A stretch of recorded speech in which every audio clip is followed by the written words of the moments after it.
The transformative power of technology is no longer something we need to explain to people. And the last few years have actually highlighted this even more as COVID taught all of us to adopt, adapt, and modify. However, one aspect of technology which is still not as well known and as much talked about is the difference that it can make to the lives of those who are different from the so called normal people, people with disabilities, and within this, people who are neurologically diverse.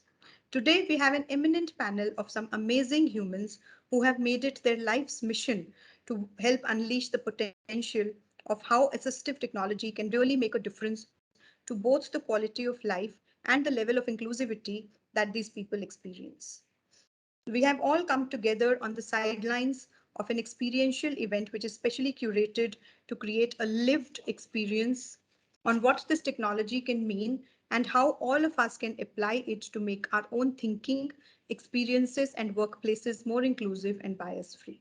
So, with immense gratitude and pleasure and honor, I welcome our panelists, Professor Khan, who is with the Department of Social Sciences and Humanities at IIT Bombay. His research primarily focuses on psychophysiology, dyslexia, and neuropsychology.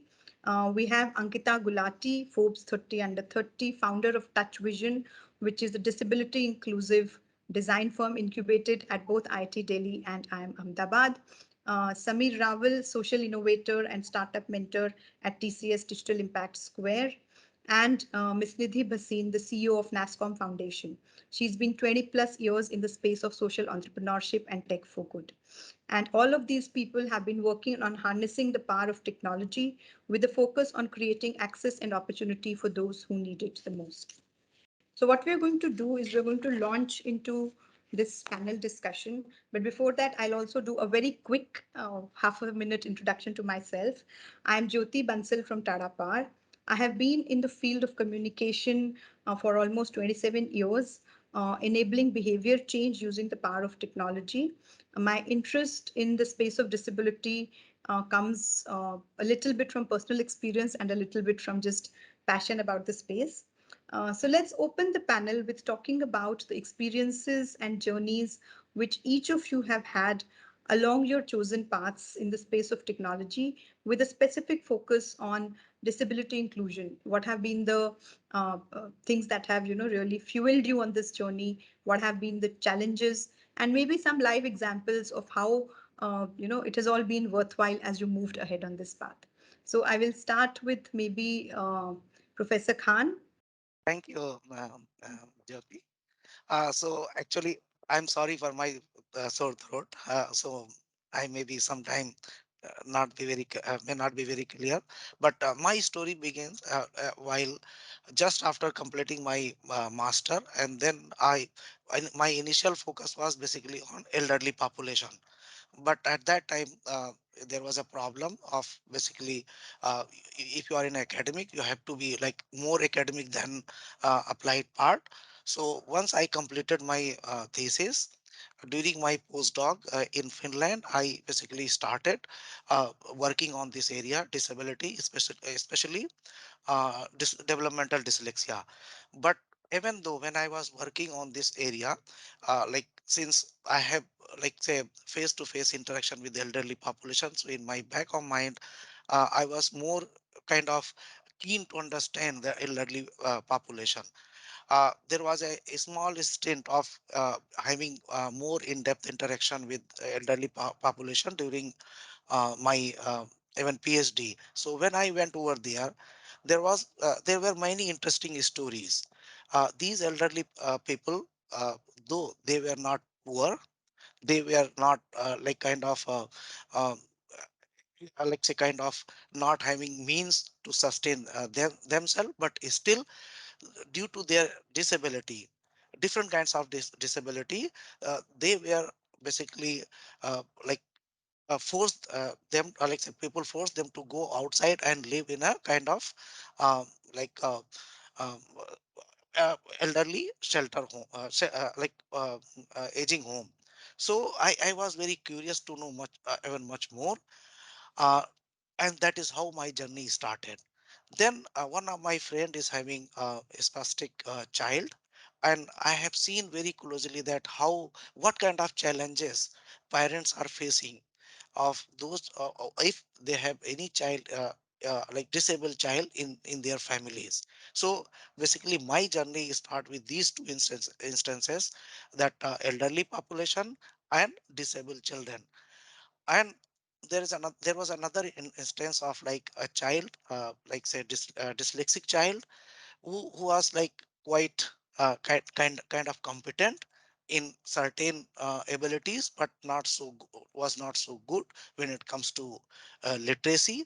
So what kind of problems basically he faced? So that was basically my kind of trigger point when I I started of investing my energy, my resources to understand and how to make their life kind of meaningful and enable them to lead a happy and healthy life. Thanks, Professor Khan. Yeah. Nidhi, we would love to hear a little bit about you and your journey in this space. Thanks, Jyoti. Firstly, thank you for having me here. I think this is a very important conversation that we are having today. I think my journey goes back, let's say, more than 2 decades ago. And I would say that I truly believe that if one wants to work towards a change, especially in a country like ours, we need to make sure that it's an inclusive growth and it has to be inclusion for all. So, I've been working in the last 2 decades over working with children, with tribals, with women, with all kinds of marginalized group, and you realize that there's no particular group which can be ignored. And what is it's also, as you mentioned, Jyoti, I also have a both personal as well as professional reason to be passionate about this cause. And what is also I think what I'm even more passionate now is technology, because you realize that if you need to make any kind of impact at scale, especially in a country like that, it has to be with something like technology. And we are also talking about, we're saying, I think more than 1 billion population of the world is people with disability. And if that is the kind of population, this group definitely cannot be ignored. So I think while dealing with communities, while we're dealing with schools, institutions, I have, really seriously seen that the role that technology can play. And I think that's how my journey continues. I really hope, especially in NASCOM Foundation, I think we play that very important role of ensuring that technology helps us to have a more impactful and more inclusive growth. Yeah, Samir, you've been, in the space of incubating technology startups, and I think it's a good segue from what Nidhi was saying to hear how your experience is and what is it that, you have felt and seen both as opportunity and challenge as you have worked with many startups in this space. Sure, sure. And I think I echo Nidhi's perspective that technology is, we're fortunate to live in a time when technology is so accessible and it can provide, impact at scale. So in that sense, I'm very optimistic about what the future holds for us and for assistive technology and for people who need this kind of technologies. Uh, at a broad level, I think my first exposure to assistive technology was as a kid, because my grandmother was kind of partially deaf and she used to have the hearing aid. It was fascinating. As kids, we used to play with it. Uh, you know, uh, it was just something that we were curious about. But beyond that, there was not much thought around it, right? And when we started Digital Impact Squad in 2016, we really did not have disabilities per se as a specific focus, right? We just had a broad area group or kind of thematic areas we wanted to look at.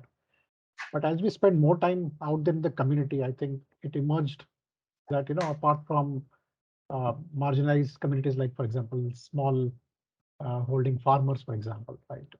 Disabilities became a more and more significant area that requires a lot of support, but does not really get the kind of support, um, and different types of disabilities. So it's very complex. It became, in a sense, a mechanism for us to ourselves figure out, right? We don't encounter a lot of persons with disabilities in our daily lives. Sometimes we avoid because we are uncomfortable. We are not sure how to engage with them. And by being, at Digital Impact Square, working with young people, figuring out what are the challenges faced by persons with disabilities, we started getting a sense of, not looking at them, in a very siloed manner. There's a whole ecosystem around them, right? And the caregivers, there are people who deal with them every day. There are special educators, and I think as we got more exposed to that kind of an ecosystem, we realize that not only the need is there, but it has to be very humanized. We can't just push technology for the sake of technology, right? So that's another kind of learning that we built our way. And then since then, we have had about five, six startups working in very, very different areas of disabilities that are really making a big difference right now. And I think that flip from prototyping to make it into a product is essentially the journey that is the most critical if you intend to create impact at scale. Otherwise, we have a lot of innovations, but none of them really reach the beneficiaries. That's the gap that we have been trying to address. And we have had some excellent partners, including NASCOM, who has been supporting us in this journey. So, Ankita, Samir was talking about technology and then prototyping and taking it, to the market product level at scale. Uh, you have managed to do some of that in some senses. So, would you be able to talk a little bit about that? So yeah, I mean, when you're talking about scaling the innovation or actually reaching out to the beneficiaries, that's what we have learned, that is the most critical part in the journey. And when we talk about prototyping and design, something which we have learned in the journey of last 7 years is that you really have to keep that in mind, that how can the user adapt the assistive technology into their existing ecosystem. It's very important to design in that way. As engineers, as developers, we believe that technology can solve a lot of problems, but it has to be really simple and intuitive for the users to be adapted into their daily lives and creating some level of impact over there. So that has been a major learning. As far as like India is concerned, we have a very diverse population, even among people with disabilities. The dialect and the ecosystem around them changes as we move across states. So while we are waiting for Ankita to sort out, Professor Khan, it would be interesting to know, from an IIT perspective, as one of the premier institutes where technology-related work and research is done. What is the agenda which, at an overall level, is being driven on both neuropsychology and inclusivity? And more importantly, how do you see the academic and research really linking to the final practical outcome and usage, both for the individuals as well as for industry? Because at the end of the day, all work has to eventually link to some overall end benefit for the user. So it would be good to hear your views on that. Nice question, that Jyoti. But I would like to address your second question first, and then that Sure. what neuropsychology and inclusivity can do. See, Yeah. the problem, like what I feel and what I we have observed that when we are talking about application of technology to enable disabled people, one of the major challenges is that if somebody is having any disability, we we perceive them as having single problem. And what generally researchers or entrepreneurs are doing, that they are just focusing one specific disorder, but no disability comes alone. It comes with other kind of problems. So comorbidity is there. I have conducted several assessment, and what I found that if you are assessing around 100 say disabled people, almost 99% cases there will be comorbidity.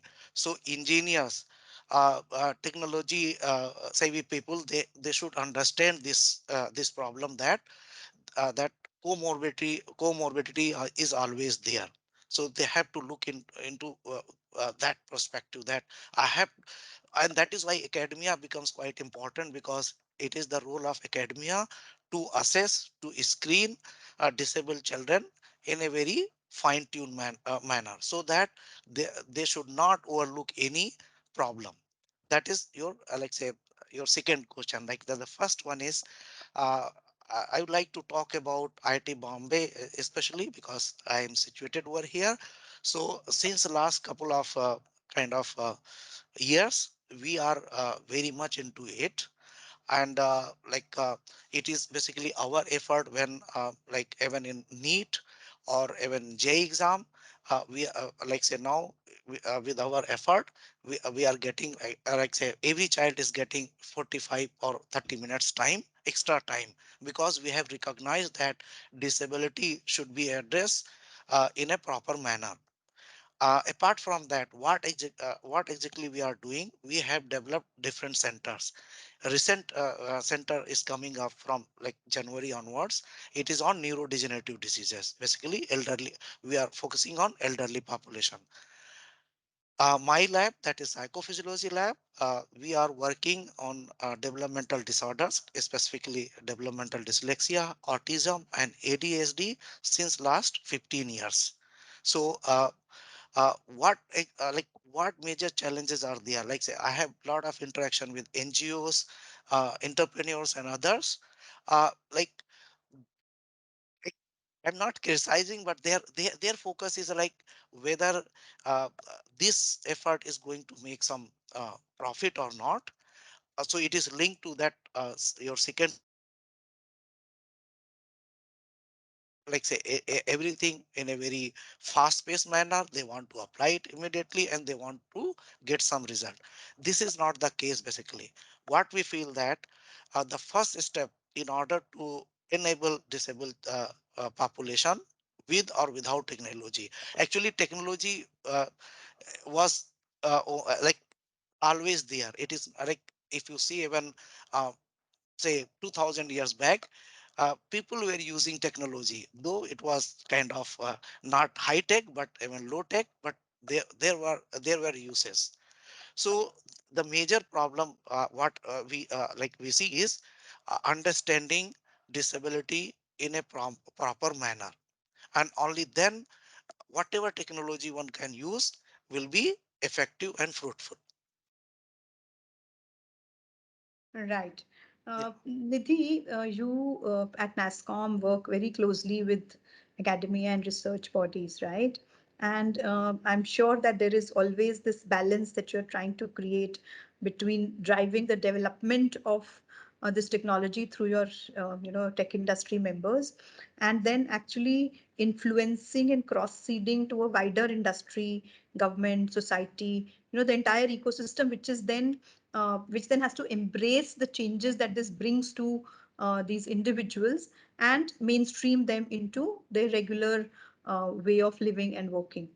So how have you been able to do this? And specifically here, what are the challenges that you uh, encounter in the adoption of this kind of inclusive technology, both by the individuals, but I think even more by wider industry?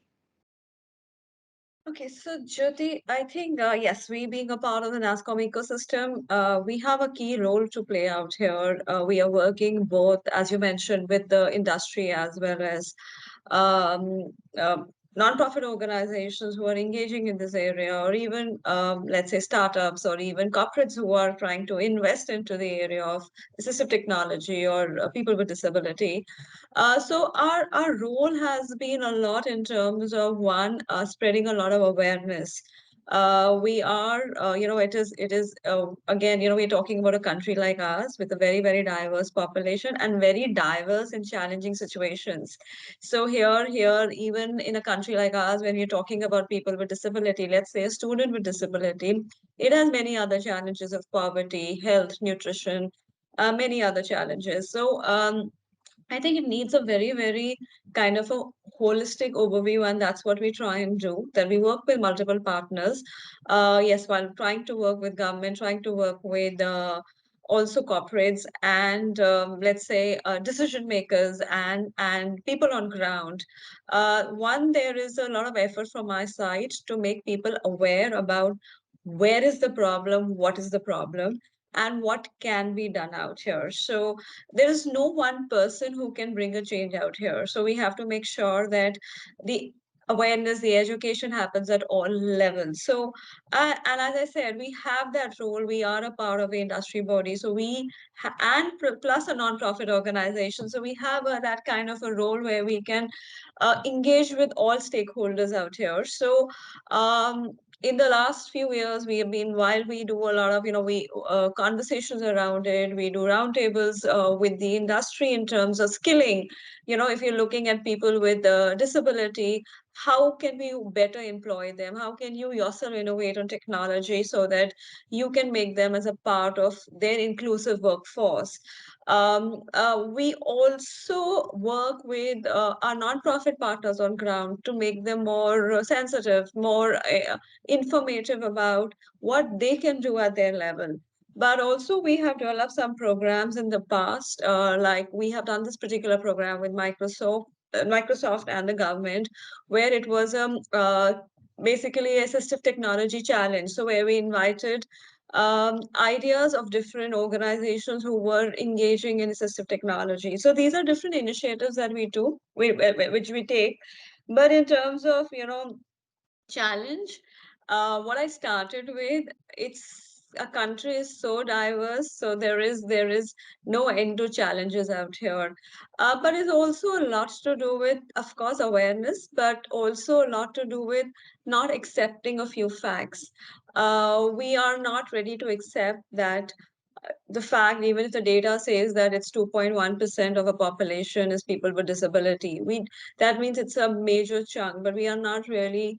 A lot of people are not accepting it. Even when you speak about neurodiversity, there's a lot of myths associated with it. There's a lot of lack of acceptance around it. So those are definitely some challenges. Of course, we are talking about research out here. Dr. Khan spoke about research, but we know that compared to many Western countries, our investment into research of something like this is bare minimum. Then we are talking about investment in terms of, innovation and technology. Samir spoke about the startups that, he has kind of initiated, encouraged, mentored. How many such startups are there, right? Of course, because it's also the cost, because we are not being able to do it at scale. So the cost goes up. And how many investors do we have around it?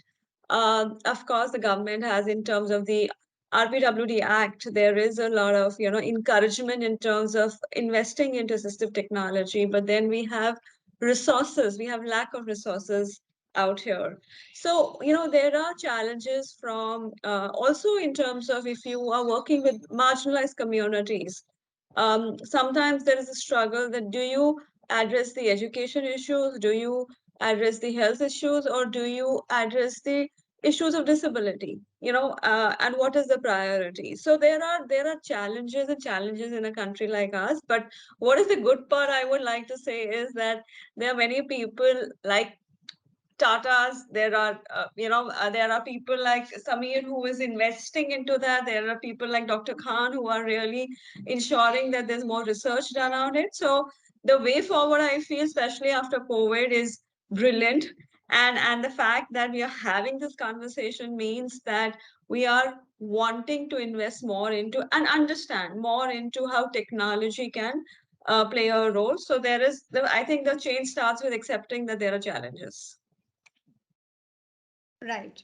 And I think you mentioned that Samir and people like him are really helping in that ecosystem. I think TCS Digital Impact Square has really been, in many ways, a beacon of what industry can do to make itself more inclusive. Without waiting for somebody else to come along and do this for us, we do it ourselves in a more active and a more enabling manner rather than waiting for someone else to do and then we will sort of adopt. So, Samir, what have been some of your biggest successes in the startup space? Nidhi spoke a lot about the challenges, and I'm sure you have encountered all of those and many more. But it would be also good to hear what has worked well, what leads to success, and where do you see this, going ahead? Yeah, sure. So I think success is relative. Okay. Yes. Especially in a system where mindsets need to be changed, and I think Nidhi touched upon that as well.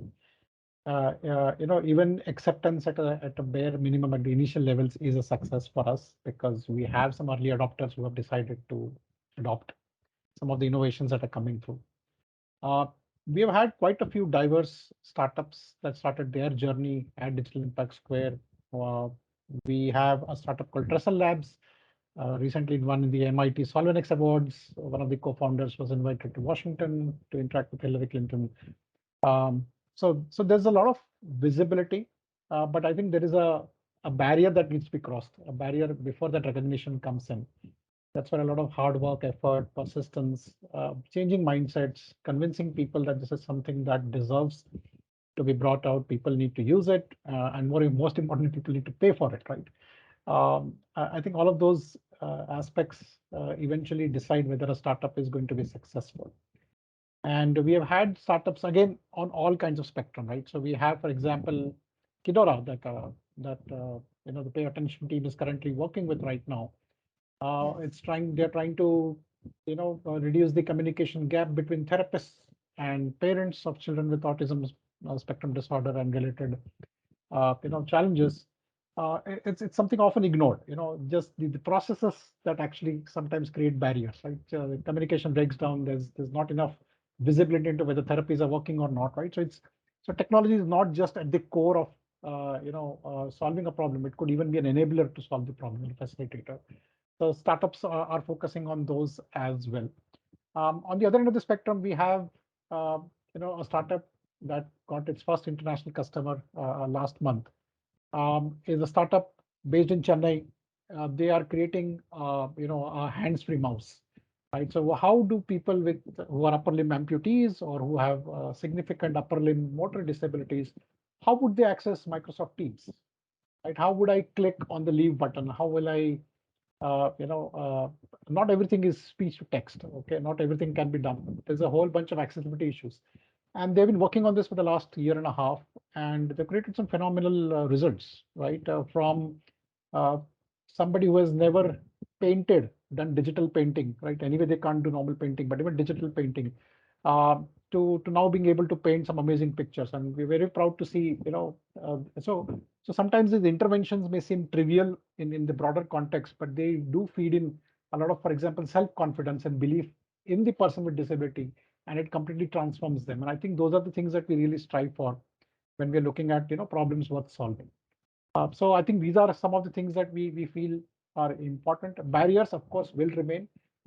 Cost barrier, financial barriers, adoption barriers, all are significantly higher in this kind of a sector and community compared to some of the other sectors and communities that we see, right? And that's something that I feel only awareness, again, I think Nidhi touched upon it.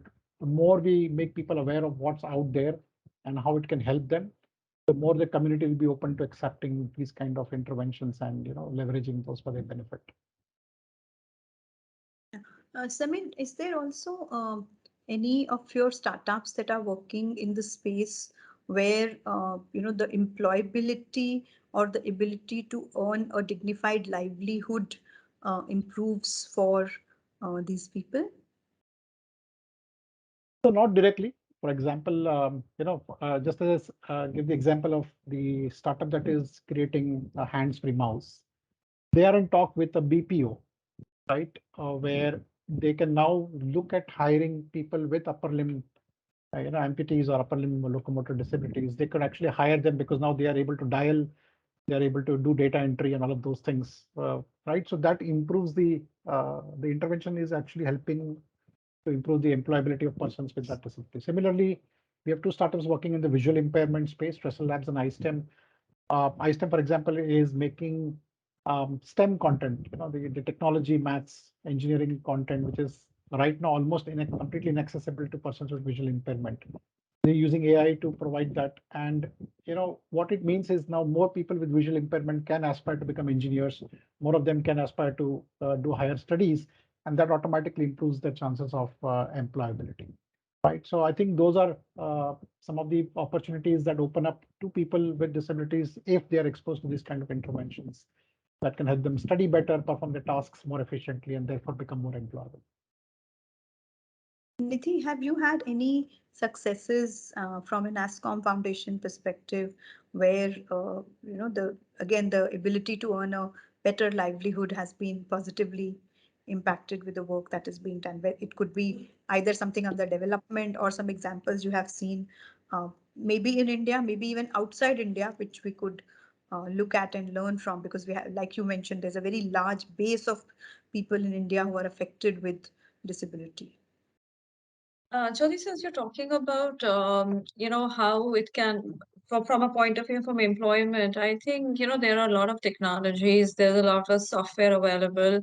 But what I see and what some of our efforts have really helped in is in terms of integrating them into the workforce. So yes, there are already a lot of innovations both at an international level and within the country. We have been really encouraging and playing a role in terms of educating the industry to see that, from a skilling point of view, what are the special skills that they need to acquire. uh, if there is an intention to hire people from disability, for people with disability, then what do they need to have in the workforce from the policies point of view, from the technology point of view, what is the right role for them, what kind of tech assistance do they need for that kind of a role. So it's been and we have seen that in terms of the need from the industry to hire people with disability. Of course, there is also a lot about having a thing on a checklist to say that we're from diverse groups, but there is a real effort in terms of skilling with people with disability and then integrating them into the workforce. So, in our experience, we are running some programs which are on special skills in terms of disability, people with disability, and tech-based roles. So it could vary from your foundational tech skills to even more intense deep tech skills, and that is where we are seeing that a lot of course, the industry is going through a huge talent crunch, and that is where you see an opportunity here, and a lot of our projects are around it, that we are identifying various diverse groups, but especially also people with disability. Neurodiversity is a very big thing where the industry is trying to understand that how can they engage more people from the neurodiverse backgrounds. Can there be special projects around it? In fact, I've come across one or two startups or social enterprises which are talking about basically um, engaging people with neurodiverse background into data annotation and making a special groups for them, and the way that it's getting lapped up by the industry, that they want more and more people because they also see that it helps in their productivity. It also means that it's a given fact that people with disability, when they join your workforce, they're a more loyal workforce. There are very less chances of them moving out very fast. And so those are the successes that we have seen in terms of from a employability point of view, that we are seeing both thrust from the industry to create programs, integrate them into the workforce, but also seeing a lot of skilling programs which are very, very focused on integrating people with disability. And right now, the current focus is a lot on people with neurodiversity. Thanks, Nidhi. Nidhi, it was very interesting to hear you talk about, the challenges that you face both with industry and with, people, and the adoption, I think, is one of the biggest sort of challenges, both at an individual user end as well as at the industry end. Professor Khan, it would be good to hear from you on which are the emerging spaces, since IITs are really the fount of all innovation that happens in India. So what are the spaces that are emerging as important and as, most promising going forward in the field of aiding neurodiverse people to really get mainstreamed? Okay. So actually, like I'm quite like say I'm agree. I'm totally in kind of in tune with what Nidhi mentioned, that there is a lack of awareness. But I am a little bit not very much convinced that adoption is a problem. Actually, people are ready to adopt, provided that that technology, any assistive technology, should address their specific need. So that mile is a kind of example that if it is useful, people definitely will accept any technology. So awareness is a problem, but adoption is not that problematic. Now, let's come to your question that different kind of spaces. Actually, to my knowledge, IIT Bombay was the first when we started interacting more with industry with respect to disability. So we started, I think, in 2010, a scheme called Healthcare Consortium, where there was a one condition that each professor or any professor who wants to work any disability issue should have a partner from the like say either industry or NGOs. So we are quite well aware, and we are doing in a way quite a lot in this. Recently, apart from this neurodiversity in like say specifically in children, we are doing since last like say long back. Now we have just like say started focusing on elderly population, especially those who are suffering from dementia like Alzheimer, Parkinson's, and so on. So the, these are the spaces basically where IIT Bombay is focusing now, and we are kind of like it is not just a regular focus. We are quite like kind of concerted effort. Like we are spending a lot of time, energy, and thanks to like say donors, we are getting fund as well. So we are like say as already mentioned in the very beginning that we are going to establish a new center, and that center is for neurodegenerative diseases, especially Alzheimer and Parkinson's diseases. But like that is one part. The other part is basically that in neurodiversity diversity, and we are basically focusing on developmental disorders. So ADHD, one of them, autism is there, and actually we are in a like say we are lucky that we like you asked one question whether there is any effort for to make them employable. So I'm in contact with several NGOs who are basically giving training for making pottery and small toys from autistic children. It is like in Mumbai itself, and then there is another in Lonavala. So we are making progress in that way, but there is a kind of need to do more, as like in the beginning, Nidhi mentioned that we are kind of, though we are getting kind of fund, but there is a scarcity when it comes to neurodegenerative diseases. So, like there are few centers in South India, like say in Karnataka there is one center, government center, two in Tamil Nadu, two in Kerala, and one is Maharashtra. Rest of India, there is not a single government sponsored old age like basically Alzheimer for Alzheimer cases. So we need to do something, and there the role of entrepreneur comes. So they should think of something which can they can provide inexpensive uh, solution to these people. Yeah. Yes, Professor Khan, you Jyoti. spoke of adoption. Yeah, Uh, I would just like to put a point of view on the table for Samir yeah, to react to. So, yeah, adoption at what cost, right? In a country like India, where affordability is also a very big issue, and even the simpler, more established technologies, relatively like hearing aids and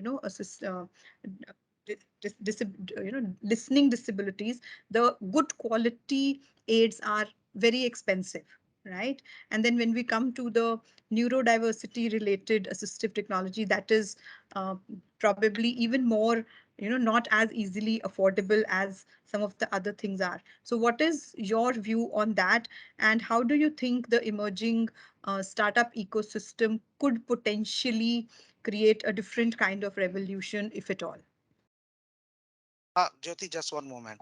I would like to mention that expensive technology does not guarantee adoption.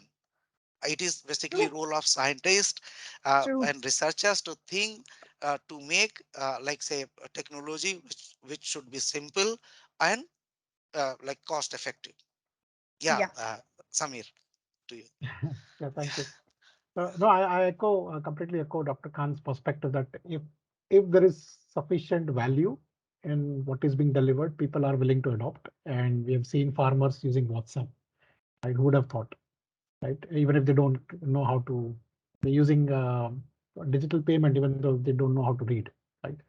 So the value often drives adoption and perhaps is the single biggest factor. Um, but on the flip side, cost is definitely a barrier to adoption. Right? And you know, we have to accept that as of now, India is not yet a very strong electronics manufacturing hub. Right, a lot of the things that startups use when it comes to hardware, for example, is to be imported, and we are getting there. We kind of trying to bridge that gap.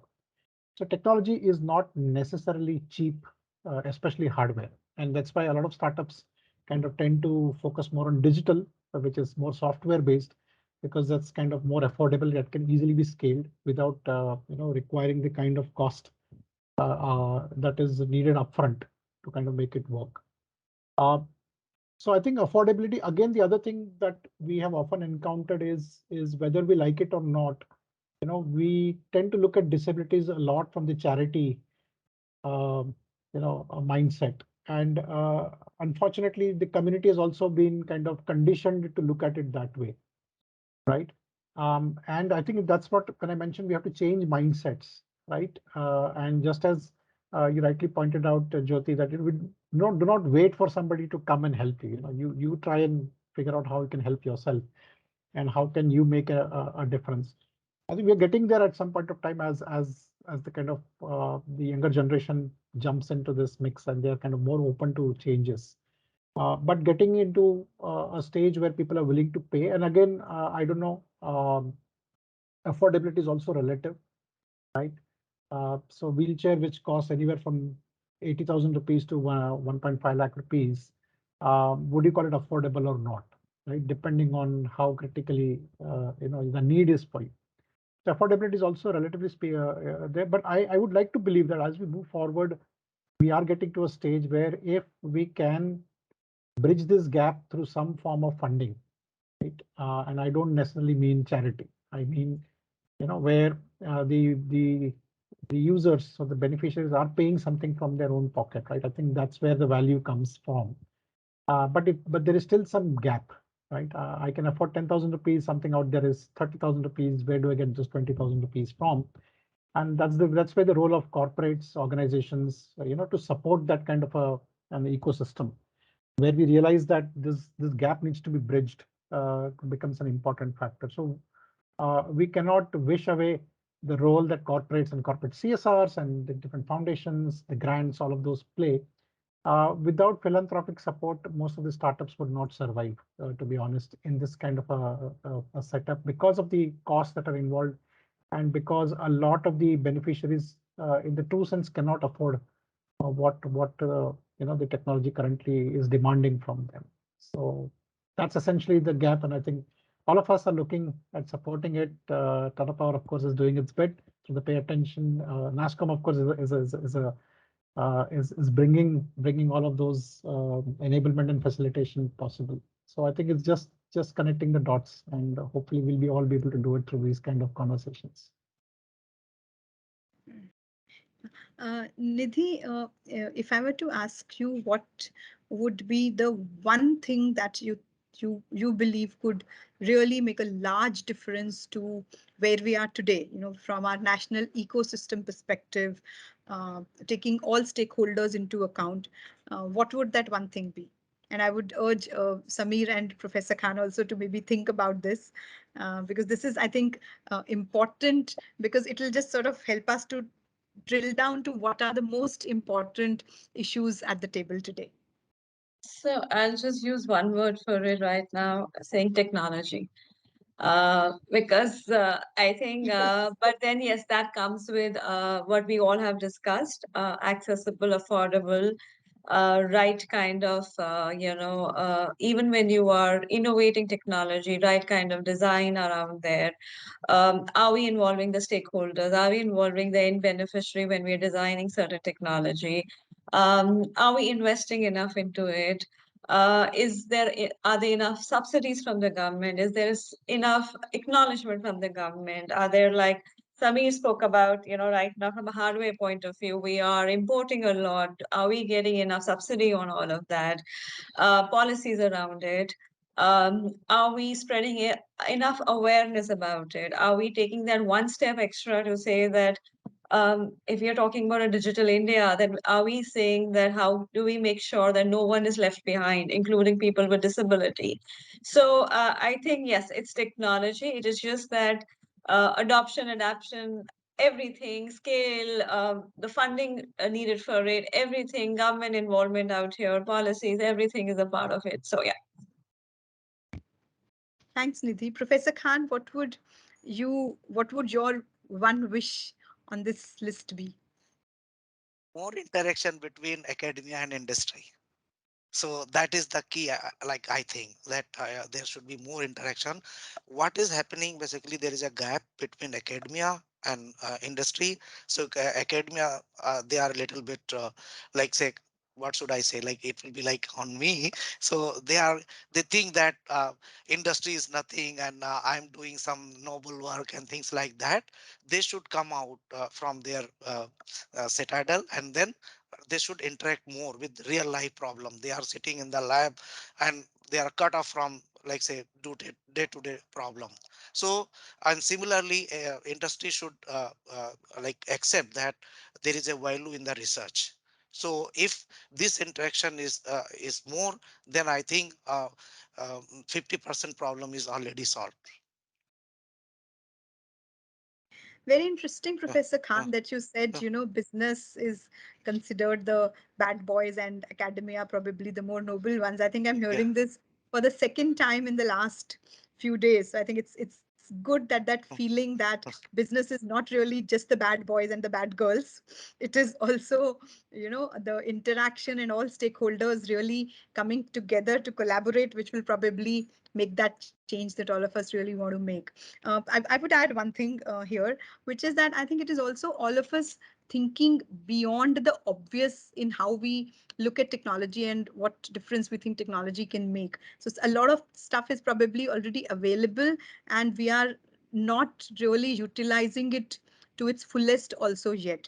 I think pay attention, Samir, you mentioned, and you're familiar with it because the teams have been working together on it. Was I think to me one such example where the unleashing the power of technology, digital data availability, curating things which can be made available in smaller towns where it is not really so easily available. Resources are scarce.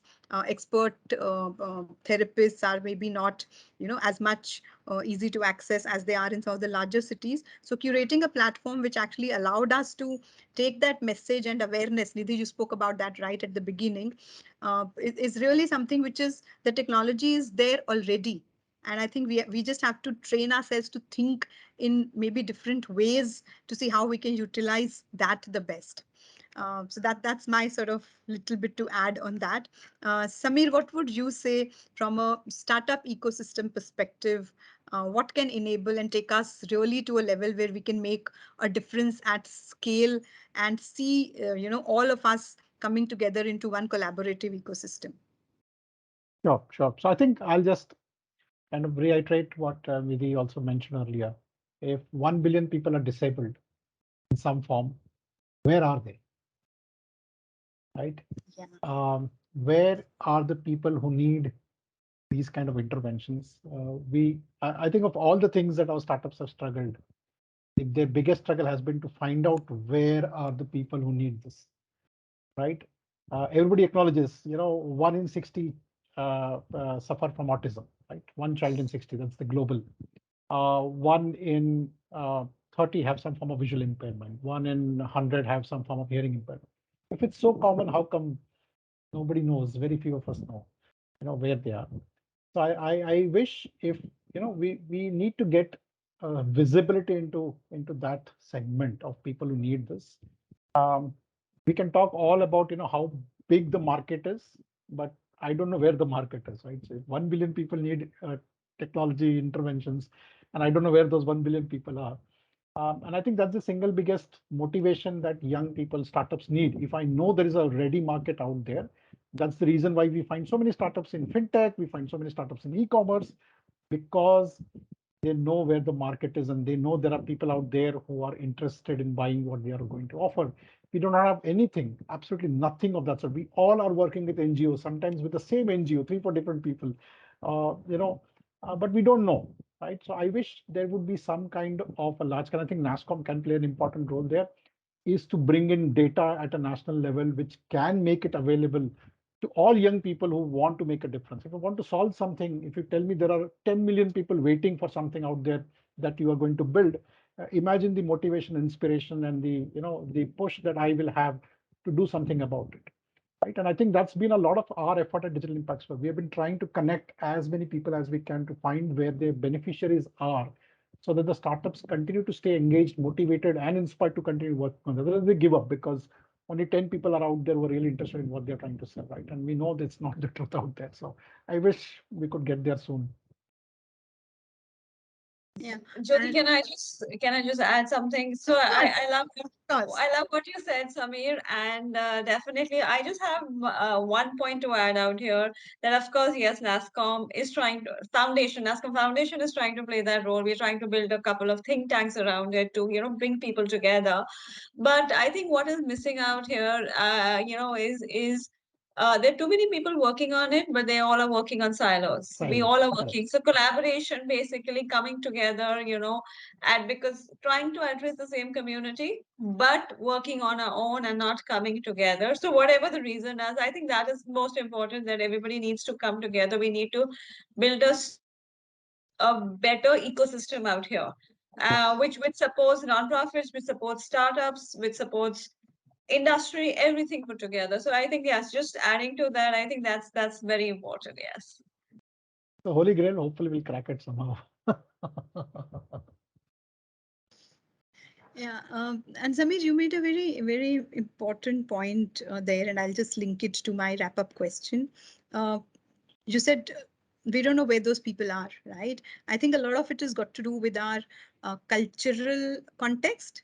I think those people are there, but we don't want to talk about them. They are maybe hidden somewhere in our own, closed circles also. Uh, and I think a lot of it then has to do with what I, as an individual, can also do. The ecosystem is eventually composed of individuals, right?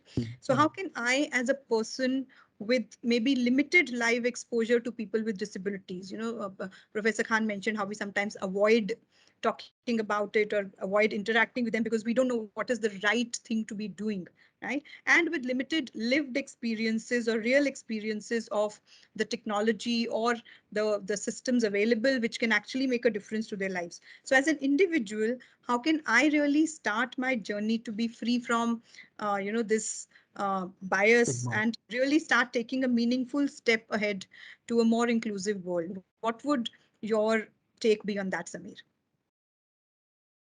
Yeah, I think it's perhaps, we have interacted with parents, for example, right? Uh, it is, it's a very difficult space to be in, right? However hard we may try to empathize, I don't know, we have tried a lot, but I think unless you have a lived experience through that, it becomes very difficult to come out of that stigma or taboo that is typically associated with persons with disabilities, more so in the neurodivergent areas.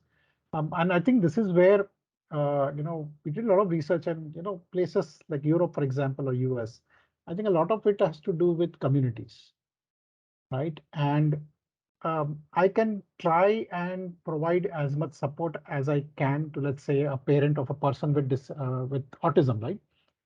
But it pales in comparison when they talk to another parent who has actually dealt with this successfully, right? And if technology can play a role at a very base level, forget high tech, even if we can use technology to bring people together into these kind of communities where they find support from each other, to realize that they are not the only ones, to realize that it is not some form of a punishment from God that they have to go through this.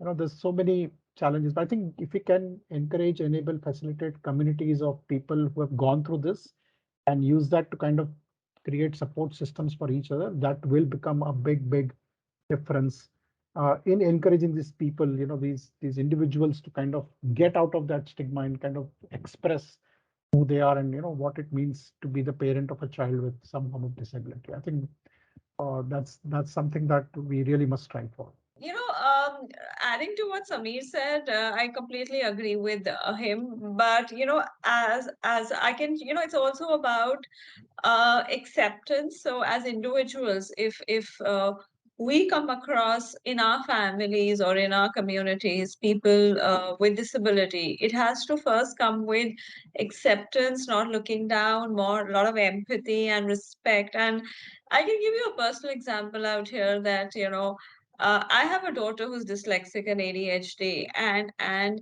the change started with me. The change started with me saying that my daughter is dyslexic publicly, socially, uh, telling the teachers that yes, she goes for special education and not tuitions, right? And equipping my daughter to say that I'm dyslexic and I just learn differently, and Mm. not feel ashamed of it. And sometimes as parents, we have to fight that battle. Sometimes as people playing role in that communities, we need to fight to make people aware. So I think more stories, like Samir said, that support group, in terms of how we when we hear other people's stories, when we hear and imagine if people who so-called we are educated people, right? If we face problems, people who come from marginalized background, what kind of stigma that they have to go through? The kind of names, if a child has even ADHD, people are just classified that the child is mad, right? So or autism, they do not understand. So I think it needs a lot of talking, awareness, acceptance, and people coming forward and talking about their successes, their stories, and really seeing that how that makes a difference. Because I can actually say that because I spoke about it, five other parents actually approached me to say that how do you deal with it. So if, for me, Correct. that's a change, right? When my daughter went and spoke to other people about it, that's a change, right? So that's where the small change starts. And I think it's a lot about being sensitive, respecting, and not shying away. It is just that you are different and you have to be dealt with differently. One doesn't need to be looked down upon. It's just, but yeah, we need a lot of sensitivity around our communities. Just to add, we need more movies like Tare Zameen Par. To be honest, Yeah, we are not doing enough. yeah, true. Actually, there is one. I would like to add one thing to Samir and Nidhi's statement. Why, let's say you are not able to find out that population, like disabled population. One of the reason is that we Indians are fatalistic. So we accept our fate that, okay, yeah, now I have this problem, it is not going to change. So basically awareness is the key. So if we start making them aware, on the other hand, we also we should make them aware that there is a possibility to make your life better. Then they will come forward quite easily. Yeah, so well said, Mm. all of you. And I think when I sort of string together all the conversation that we've had in the past, 45, 50 minutes, all of your journeys and my journey too in this space, I think started with a personal experience. And then it has gone into various directions and come back. I think when we are sort of closing this, we are back to talking about how individuals and emotions and personal experiences are equally important. So I think it's the confluence of technology layered with the human emotion, which is eventually going to make that difference, because intuitive technology is what will really help us to collaborate and amalgamate these people into our overall ecosystem. Thank you very much. I'm very, very grateful that all of you made time to come and have this very important discussion with us. As you all know, this event is a part of the Freedom from Bias movement at Tadapar. and it is a lead up to a national action agenda workshop that Tarapar will be facilitating towards the end of November. We look forward to staying in touch with you and taking your valuable inputs for that also as we go ahead. Thanks for your time, and I really hope that all of us together can create that collaborative ecosystem to really help these people who are right now almost, like Samir said, we don't know where they are, to coming out in the open, and us being able to help them and they being able to help themselves. So thank you very much.